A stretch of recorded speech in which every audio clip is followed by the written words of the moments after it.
आजच्या चालू घडामोडीवरील अतिशय महत्त्वाचे प्रश्न. पोलीस भरती, एमपीएससी सर्व स्पर्धा परीक्षांसाठी यावरती प्रश्न विचारले जातात. अतिशय कमी वेळामध्ये आपण हे प्रश्न घेत असतो, त्यामुळे व्हिडिओ शेवटपर्यंत पहा व आपल्या चॅनलला सबस्क्राईब करा आणि व्हिडिओला लाईक करा. तर पाहूया आजचा पहिला प्रश्न. ऑपरेशन सिंदूर या ऑपरेशनबद्दल माहिती देणाऱ्या रणरागिणींचे नाव काय आहे? तर त्याचं योग्य उत्तर आहे कमांडर व्योमिका सिंग आणि कर्नल सोफिया कुरेशी. प्रश्न 2. मानव विकास निर्देशांक अहवाल 2025 मध्ये भारताचा क्रमांक किती आहे?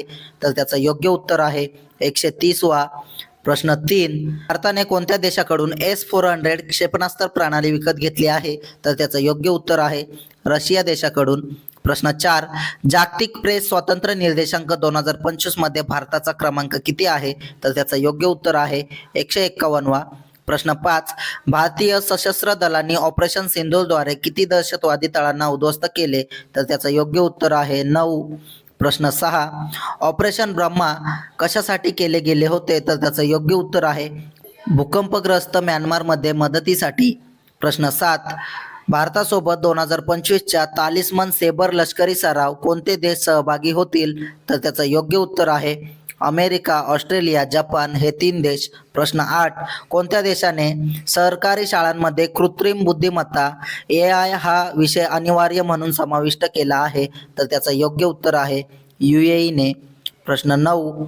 भारताचा स्टार क्रिकेटपटू असणाऱ्या कोणत्या खेळाडूने कसोटी क्रिकेटमधून निवृत्तीची घोषणा केली आहे? तर त्याचं योग्य उत्तर आहे रोहित शर्मा यांनी. प्रश्न 10.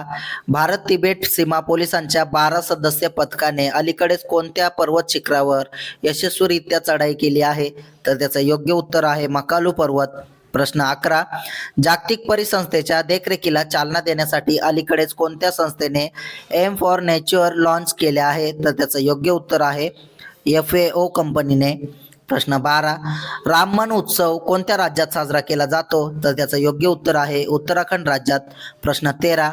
2025च्या T20 मुंबई लीग हंगामासाठी सोबो मुंबई फाल्कन्स संघाचा ब्रँड अँबॅसेडर म्हणून कोणाची नियुक्ती करण्यात आली आहे? तर त्याचं योग्य उत्तर आहे कपिल देव यांची. प्रश्न 14. उत्तराखंड राज्याचे राज्यपाल कोण आहेत? तर त्याचं योग्य उत्तर आहे गुरमीत सिंग. प्रश्न 15. कोणत्या राज्य सरकार तीर्थस्थळ विकासासाठी 5,500 कोटींचा निधी देणार आहे? तर त्याचं योग्य उत्तर आहे महाराष्ट्र. असेच अतिशय कमी वेळेमध्ये चालू घडामोडी रोज पाहण्यासाठी आपल्या चॅनलला सबस्क्राईब करा आणि व्हिडिओला लाईक करा. धन्यवाद.